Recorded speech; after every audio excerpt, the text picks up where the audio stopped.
kids. Welcome to I Love Big Trains number 2. I'm Jack. We have a great show for you.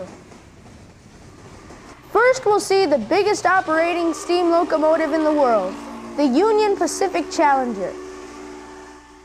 Next, we'll learn about the different types of railroad signals, including some you don't see anymore. Then we'll take a ride on a GP38 diesel locomotive and a caboose on the Chicago South Shore Freight Line, plus new songs by my good friend Jim Coffey. So let's get started. As always, we open with a song.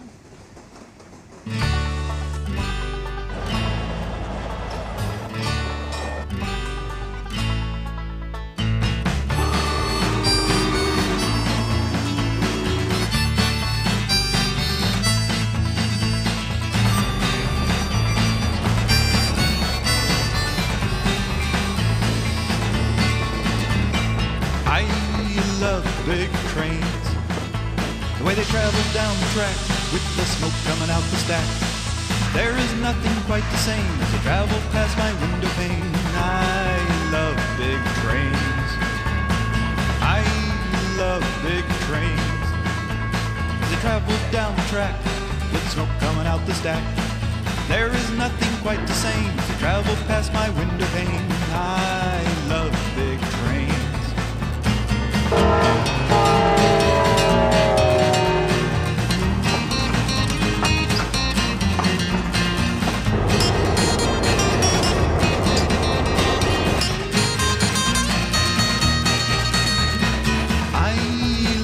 Big trains in the deep white winter snow when the summer breezes blow. People think that I'm insane, I'll even go out in the rain. I love big trains. I love big trains. I love big trains.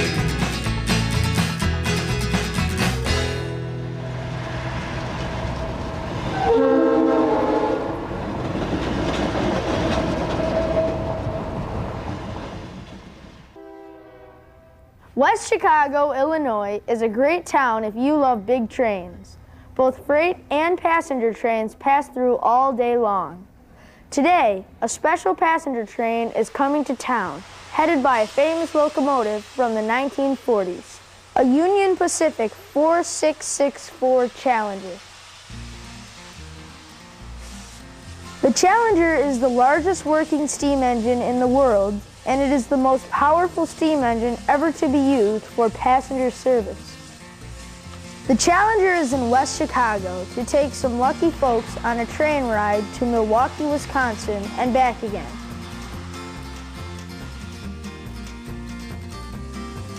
It's a beautiful morning.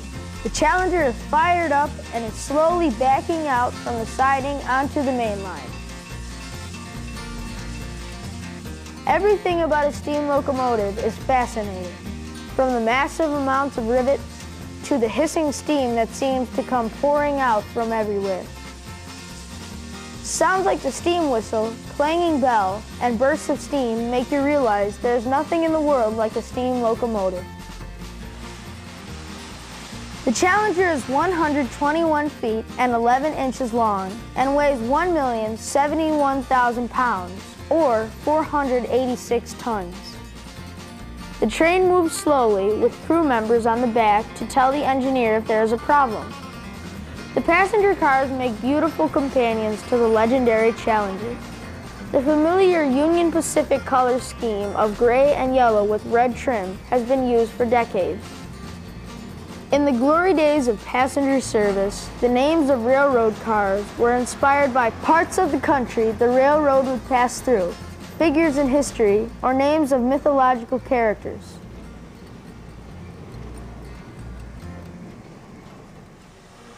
Some of the names sound poetic, like this car named the Portland Rose. This Challenger, number 3985, was part of an order placed by Union Pacific in 1943 to meet the demands of World War II.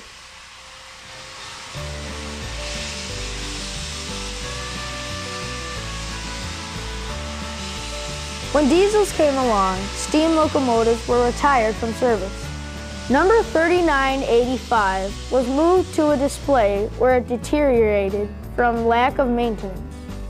In 1981, Union Pacific employees painstakingly restored 3985 for use on special excursion runs. The locomotive is articulated, which means it has more than one set of independently powered drivers. Drivers are the big wheels with rods and cranks connected to them. The drivers on the Challenger are 69 inches in diameter, almost 6 feet tall. The two most important crew members are the engineer, who runs the locomotive, and the fireman, who keeps the fire going in the boiler. The Challenger finally completes her trip to the mainline switch.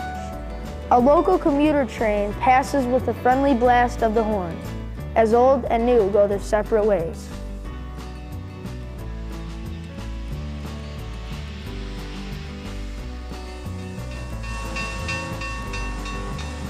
The sudden rush of steam looks like a magical cloud the engine rides on.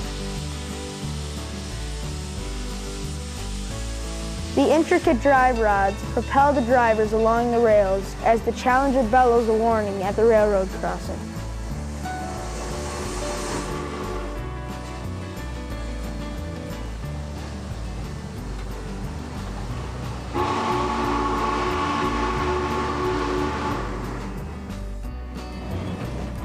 These passenger cars aren't seen much anymore.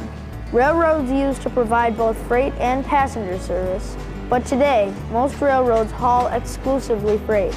Only Amtrak carries passengers across the country. The silver trucks are bigger, with more springs than trucks on freight cars. This is to provide a smoother ride for passengers.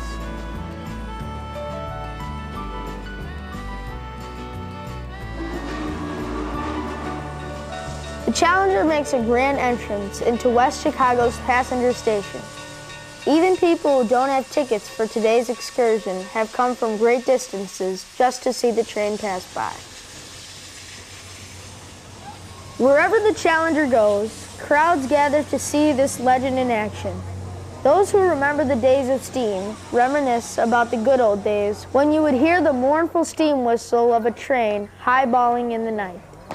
Kids who have never seen a live steam locomotive get a chance to see history in motion. They are impressed. The lucky ticket holders board the train and the Challenger is ready to begin the journey. On straightaways, it can go as fast as 70 miles per hour.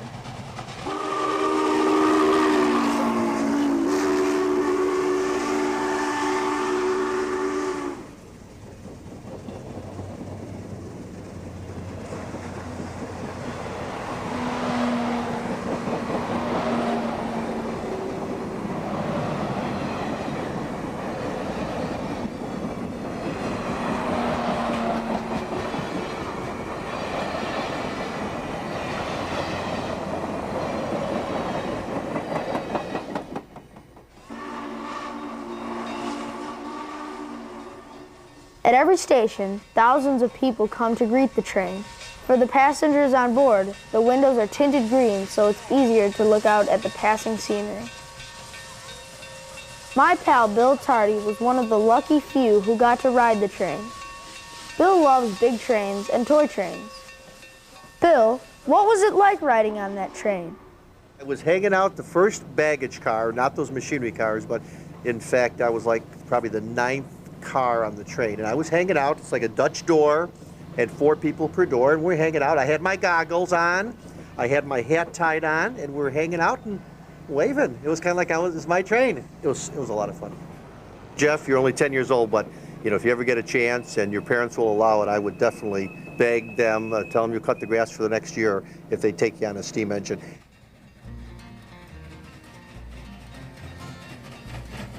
At the end of the day, the tired Challenger arrives back in West Chicago to drop off the remaining passengers and get cleaned up and put to rest. Again, crowds of people gather to see the Challenger come through the area one last time.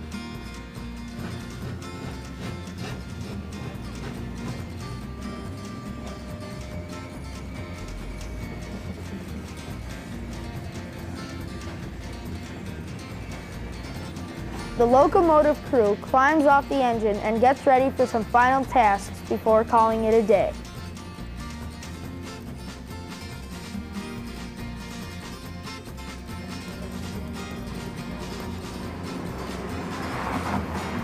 The train is backed into the siding. The crewmen break out the grease guns, scrubbing brushes, and rags and begin servicing the locomotive. The dirty side rods are scrubbed and wiped down. Moving parts and joints are greased and oiled so everything will be ready for more action in the morning.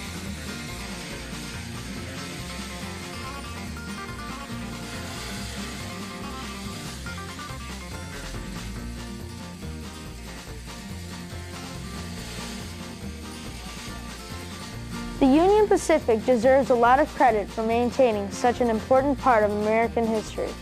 It's too bad some of the other railroads didn't do the same thing.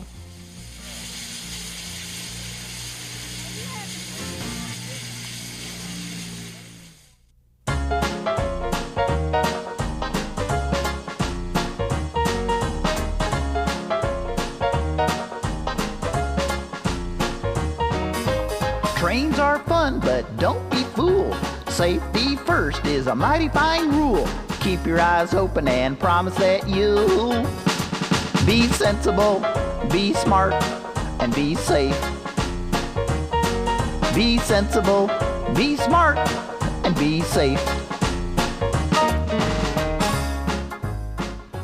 Since the beginning of the railroads, signals have been a simple means of giving directions to engineers. Roy Jackson loves railroad signals. He has a collection of them in his front yard.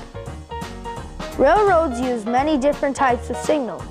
Let's talk about block signals first.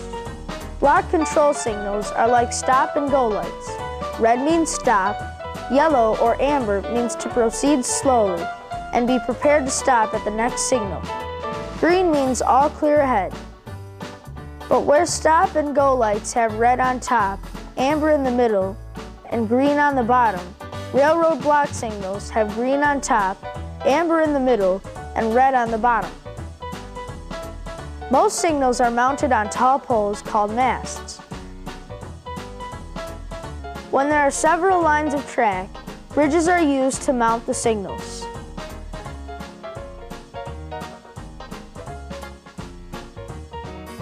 This is a color position target signal.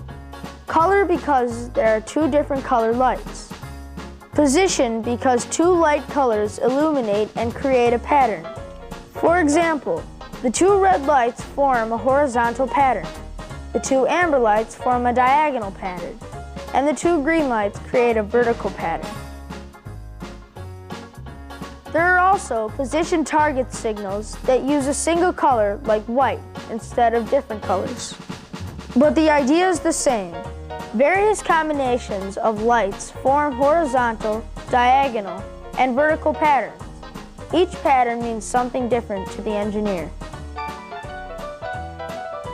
This is a semaphore signal. Semaphores use a flag and colored lights to communicate with the engineer.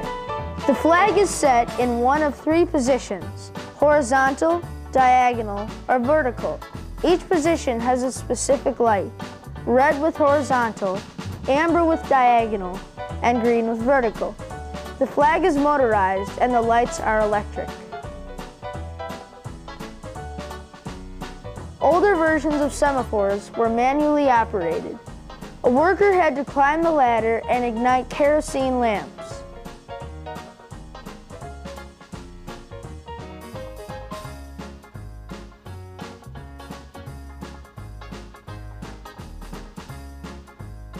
Dwarf signals are small and short. That's why they're called dwarf signals. They are used with sidings and in yards. Automatically controlled turnouts or switches sometimes use signals as well. This lantern turns to show which position the switch is in. Green means straight and red means the train will turn out. This simple signal shows green or red to indicate the position of the switch. Trainmen also use a lantern. Here, let me show you. Swinging the lantern back and forth means stop. This means reduce speed. To signal the train to proceed, you raise and lower the lantern. Swinging the lantern around means to reverse the train. This tells the engineer to apply the air brakes. This tells the engineer to release the air brakes. Any object waved frantically signals an emergency, and the engineer should stop immediately. Trains are fun, but don't be fooled. Safety first is a mighty fine rule. Keep your eyes open and promise that you'll be sensible, be smart, and be safe. Be sensible, be smart, and be safe.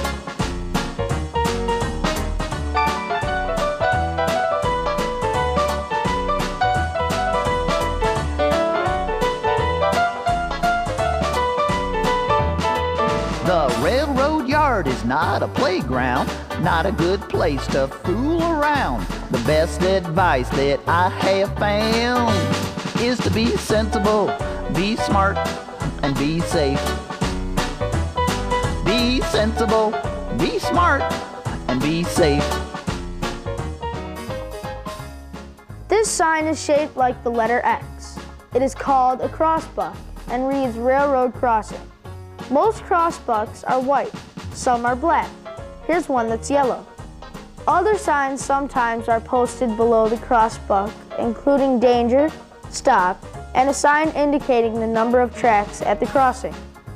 3 tracks means 3 trains might cross the road at the same time. This is important because after a train is passed, a motorist might go through the crossing before checking to see if another train is coming on a different set of tracks. On signals with lights, there is sometimes a stop on red signal sign. Older signs used reflective marbles in the letters to shine in the headlights of an oncoming car at nighttime. Today, the entire sign is reflective and easier to read at night. Among the earliest automatic signals were wigwags. Wigwag is a nickname which describes the swinging motion of the black and white banner. When a train approached the railroad crossing, the red light went on and the banner would begin to wigwag. Some wigwags also had a warning bell.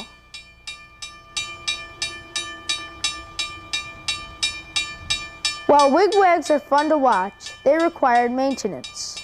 A cheaper signal was developed where 2 separate red lights replaced the swinging banner to provide warning. The lamps blink in a back and forth pattern and require virtually no maintenance. This concept was so successful it has been used for over 75 years. Later, wooden gates were added to the signals. When a train approached, the lights began to blink and the gate would come down. Gates have 3 lights. The first light stays on while the other 2 blink on and off.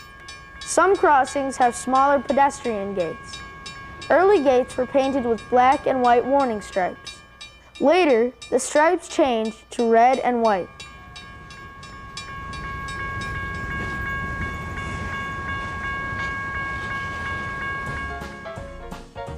Railroaders call this sign a whistling post. Republicans call it a tribute to President Bush. This sign tells the engineer to blow the whistle. This whistle sign was for the Pennsylvania Railroad. Notice the signature keystone shape. Numbered signs like this one are mile markers. This sign means the train has 235 miles to go until it reaches Detroit. A yard limit sign tells the train that railroad yard rules are in effect from this point on. Be sensible, be smart, and be safe. Be sensible, be smart, and be safe. Now look both ways at the crossing gate. If a train is coming, you'd better wait. take a step back, don't hesitate. To be sensible, be smart, and be safe. Be sensible, be smart, and be safe.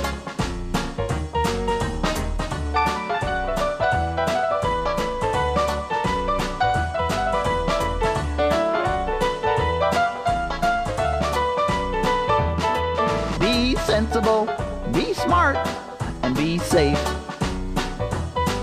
Be sensible, be smart, and be safe.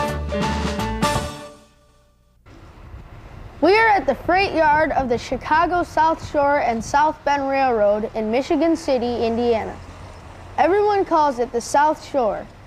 It is a short line providing freight service to local businesses. The South Shore uses a fleet of GP38-2 diesel-electric locomotives.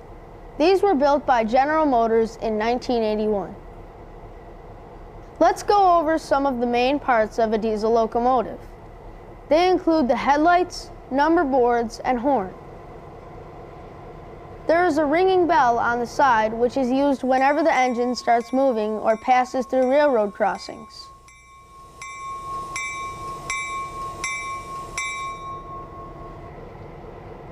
The wheels and axles are held by trucks. This is a brake cylinder. Air pushes the piston out of the cylinder, which pushes the brake shoes against the locomotive wheels. When the brakes are released, the air is let out of the cylinder and the brake shoes relax their grip on the wheels.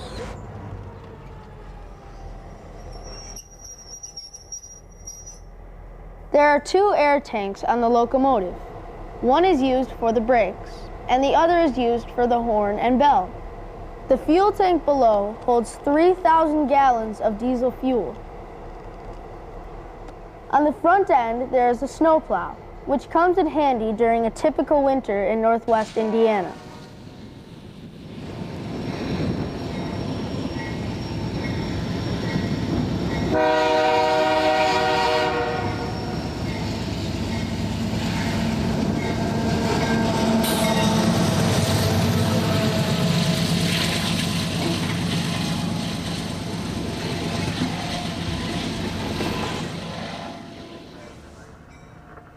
Inside the cab, the engineer pulls this lever to blow the horn. This is the most dangerous intersection in the whole place right now.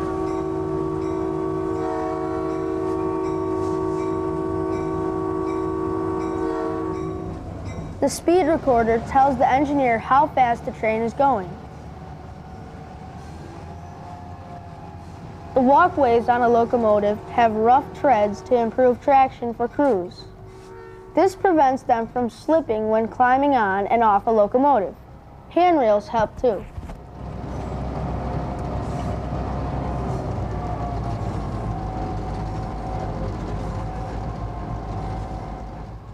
Pretty nice paint scheme on the engine, don't you think? It was designed by the same artist who painted the cover for this video. His name is Mitch Markovitz. Mitch loves trains. In fact, he used to work on the railroad as both a conductor and an engineer. That's how he got started painting pictures about the railroad. My father was a commercial illustrator. We lived on the south side of Chicago. One of his clients was the Illinois Central Railroad, which also ran through the south side of Chicago. We would go to the station at 75th in South Chicago, the Grand Crossing Depot, and pick him up after work. And he knew even at the age, my age of 18 months, I was so excited by the Illinois Central. He would, after dinner, teach me how to draw trains. That's how I learned how to do perspective so early on. And I remember for many years just drawing pictures of the IC. The railroads literally laced the country together with steel and made bulk transportation available very early in our country's machine age development. And I decided to go into engine service, and I remember all the while sitting in class in engineers school on the Northwestern. I thought, well, I can just take my certificate and go over to the South Shoreline as a promoted engineer and hire out. In 1984, when I was first hired by the Venango River management team that took over the South Shoreline, one of our first goals was to take the freight locomotives out of the blue and yellow C&O color scheme and go back to something that was readily identifiable as the South Shoreline.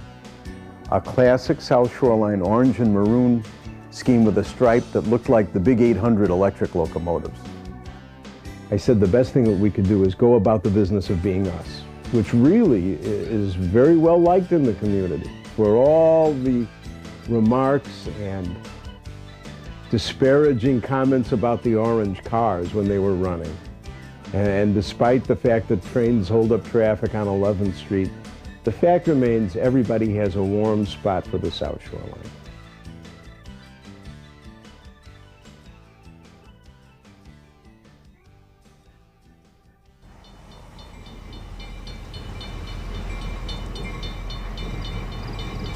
Working for the South Shore means lots of forward and reverse movements, stopping to pick up cars and waiting for switches to be thrown.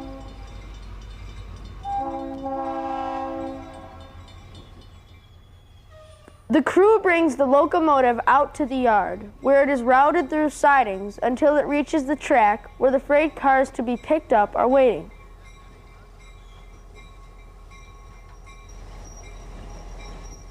Many different types of rolling stock are stored at the Carroll Avenue yards. The crew knows which cars they need, and sometimes, like today, they need to shuffle the cars around until they get the cars they want.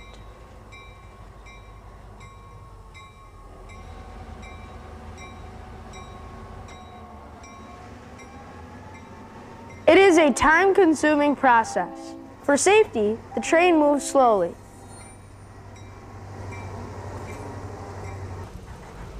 Today's orders include 2 trips, one short and one long.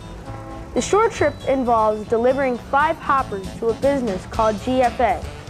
GFA is located about 5 blocks from the Carroll Avenue yards.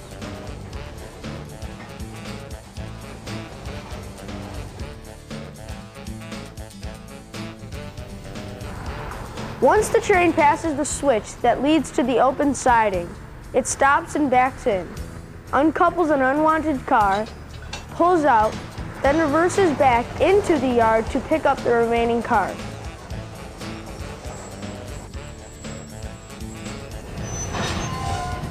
Now the train is complete and ready to head for GFA.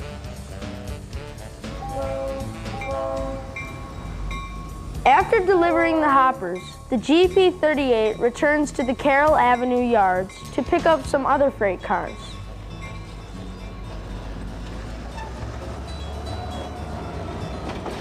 Since delivering cars to the new destination will require backing into a long siding, a caboose will be used so a brakeman can ride on the platform and look out for trouble.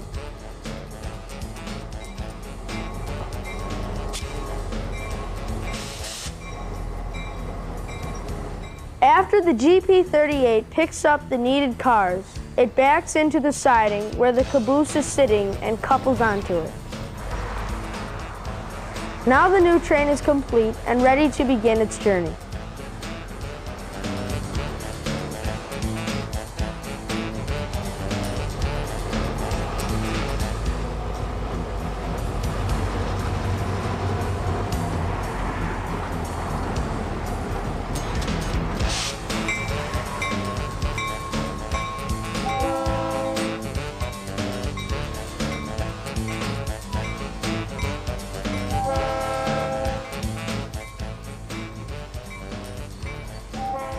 I'll bet those drivers who get stopped at a crossing will be happy to see a red caboose, something they don't see much anymore.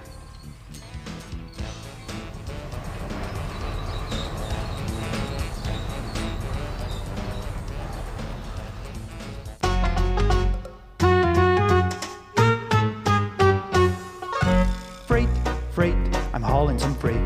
Boxes, bundles, cartons and crates.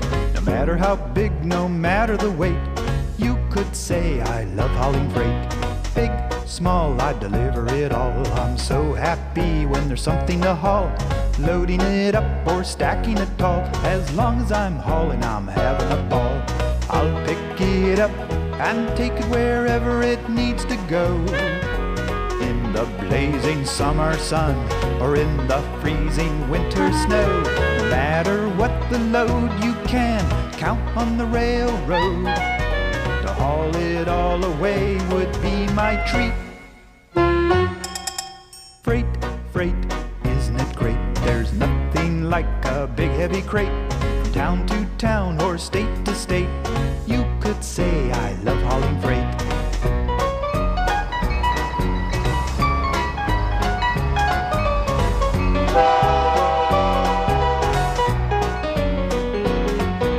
I'll pick it up and take it wherever it needs to go.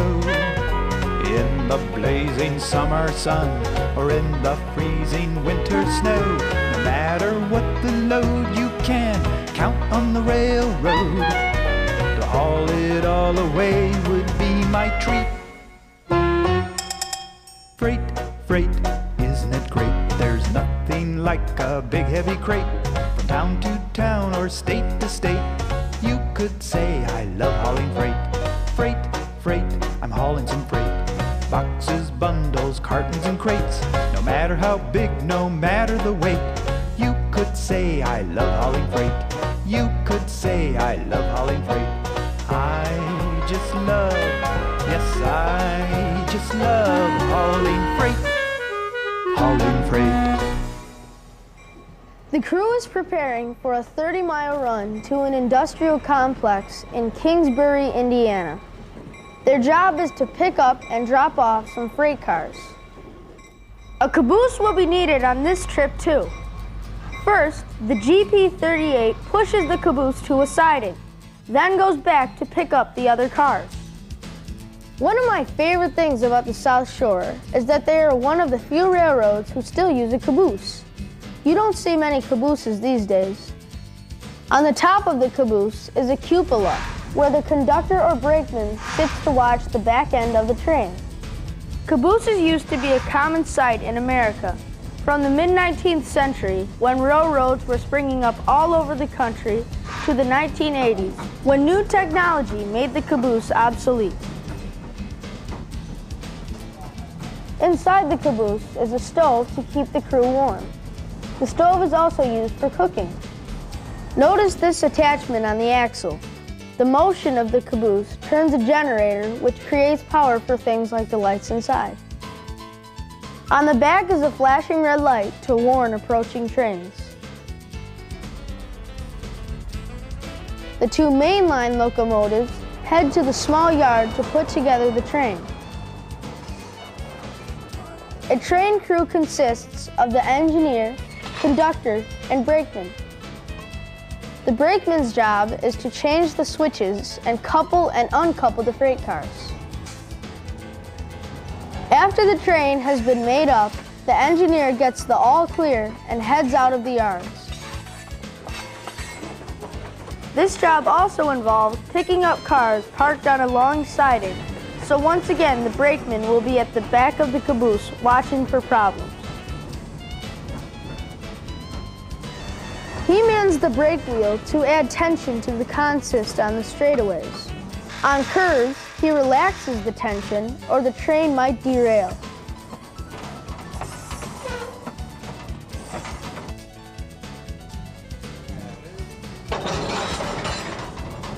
The train backs up and couples the caboose to a set of waiting cars. Since we don't have to back up on any more sidings, the caboose doesn't have to be at the end of the train. On the way out of the yard, we get a red signal, which means we have to stop while another train passes in front.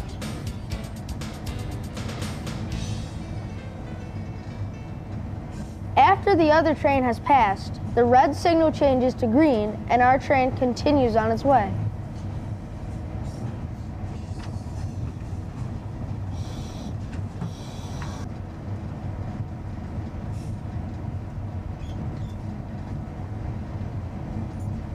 A beautiful day like today makes the trip more fun. The trees in small towns whiz by. The windows are open, letting the fresh breeze inside the cab. Safety is the most important thing on a railroad. Real trains are a lot of fun, but they can also be very dangerous. It's okay to watch trains from a safe distance, but you never walk on tracks, tamper with signals, or climb on railroad equipment. Well, time to go. I have to go to baseball practice. See you next time in I Love Big Trains #3.